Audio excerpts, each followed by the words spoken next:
అయిపోయిందండి, బట్టలు వేసుకోవాలి. అయిపోయింది, వేసుకో.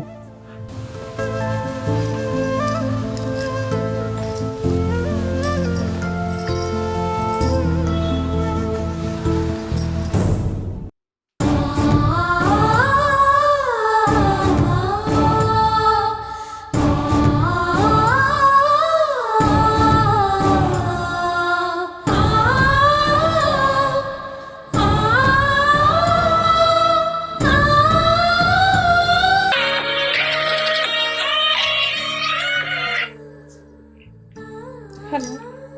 హలో, అండి చెప్పండి. ఎక్కడున్నా? ఇక్కడనే కస్టమర్ దగ్గర ఉన్నాను. అవునా, అయిపోయిందా? ఇంకా హాఫ్ అన్ అవర్ పడుతుందండి. అవునా, సరే అదే ఎక్కడున్నా అని ఫోన్ చేసిన. పాప వచ్చిందా? వచ్చింది, తిని ఆడుకుంటుంది. అది చెప్దామని మర్చిపోయాను. ఏంటిది? నావి టాబ్లెట్లు అయిపోయినాయి. అవే పచ్చ కలర్ ఉంటాయి కదా, అవునవును. నాకు అయిపోయినాయి. సరే, నేను వచ్చేటప్పుడు తీసుకొస్తాను అండి. డబ్బులు వచ్చినాయి కదా, వాటితో తీసుకొస్తాను. సరే, పాప జాగ్రత్తగా. సరే. సరే.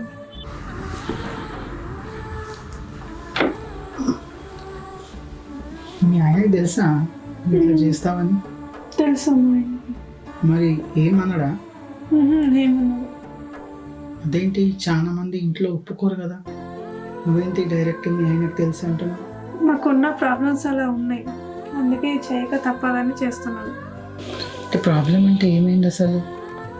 నేను అందరిలాగా బాగానే ఉండేదాన్ని. ఇంట్లో పని చేసుకుంటూ, సీరియల్స్ చూసుకుంటూ, నా 2 పిల్లలు చూసుకుంటూ ఉండేదాన్ని. అనుకోకుండా మా ఆయన కార్ డ్రైవర్ అనమాట, క్యాబ్ నడిపిస్తాడు. ఒక రోడ్ యాక్సిడెంట్లో 2 కాళ్ళు పోయినాయి ఆయనకి. అప్పటి నుంచి మా పరిస్థితులన్నీ రోడ్డు మీదకి వచ్చింది. మరి నువ్వు జాబ్ అయినా చేసుకొని నీ ప్రాబ్లమ్ సాల్వ్ చేసుకుంటుంది కదా? నేను చదివిన 10వ తరగతికి నాకు ఎవరు జాబ్ కూడా ఇస్తలేరు. ఏం చేయాలో అర్థమవుతుంది. ఇల్లు నడిపించాలి, పిల్లలకి 2 స్కూల్ ఫీజు కట్టాలి, మా ఆయన ట్యాబ్లెట్స్కి. అన్ని విధాలు ట్రై చేసినా కానీ వర్కౌట్ అవ్వలేదు. మా ఫ్యామిలీ పోషించాలంటే డబ్బులు సరిపోవట్లేదు. ఏం చేయాలో అర్థం కాక ఇక ఇదే మార్గం కరెక్ట్ అని నేను దీంట్లోకి వచ్చినాను. మా ఆయన కూడా ఇంట్లో పరిస్థితి బట్టి నన్ను సపోర్ట్ చేస్తున్నాడు. నా 2 పిల్లలు చూసుకోవాలి, వాళ్ళని చూసుకోవాలంటే నాకు తప్పదు అన్నట్టు ఇచ్చేస్తున్నాను. అంటే మీ ఆయన నిన్ను ఏ రోజు అడగలేదా? అంటే నేనే అడిగాను మా ఆయనకి, ఇలా చేస్తుంటే మీకు నచ్చిందా, ఇష్టమేనా అని. ఆయన ఏమన్నాడంటే, నీ శీలం కంటే నీ మనసు గొప్పది, నువ్వేమి ఇష్టంతో వాళ్ళతో వెళ్తలేవు కదా, మన ఫ్యామిలీ గురించి పిల్లల కోసమే కదా నువ్వు వెళ్తున్నావు. ఇప్పుడు నువ్వు ఇది చేస్తున్నావు అనే కదా మన ఫ్యామిలీ కొంచెం బాగుంది. ఇష్టంతో అయితే నువ్వు ఎవరి దగ్గరికి వెళ్తలేవు, నీ శీలం కంటే నీ మనసు గొప్పది, అది చాలు నాకు అన్నావు. ఆయన అట్లా అన్నాడని నేను ముందడుగు చేసినాను. నిజంగా ఏదేమైనా మీ ఆయన చాలా గ్రేట్. మీ ఆయన కన్నా మీ ఆయనను అన్ని బాధ్యతలన్నీ పైన వేసుకున్నావు కదా, నువ్వు కూడా చాలా గ్రేట్. అలా కాళ్ళు పోయినాయని తెలిస్తే ఇవాళ రేపు ఆడోళ్ళు మొగుని పక్కకు వదిలేసి వేరే వాడితో చూసుకుంటున్నారు. కానీ నువ్వు అలా కాదు, నువ్వు నిజంగానే చాలా గ్రేట్. మీ ఆయన కరెక్ట్గా అన్నాడు. ఎవరికి మాత్రం ఇష్టం అండి ఇట్లా చేయడం.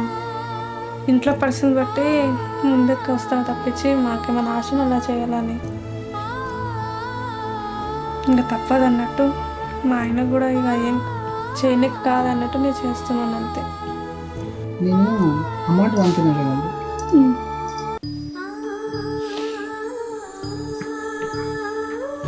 అదేంటి ఇంత పంపారు, నాకు ఇంత మాట్లాడుకోలేదు కదా. పర్లేదు, కొంచెం ఎక్స్ట్రా నేను ఇచ్చినాను, ఉండను కదా. వద్దు, నాకు ఎంత మాట్లాడుకో అంతే ఇవ్వండి. ఇంత వద్దు, మీకు రిటర్న్ కొట్టేస్తాను. పర్లేదు, ఉండనివ్వండి. కావాల్సే ఇప్పుడు మళ్ళీ నెక్స్ట్ బిల్ ఇస్తాం కదా, అప్పుడు తక్కువ ఇస్తాను. ఇప్పుడైతే ఉండనివ్వండి, మీకు ఖర్చులే ఉంటాయని ఇచ్చాను. సరేనండి అయితే. సరే.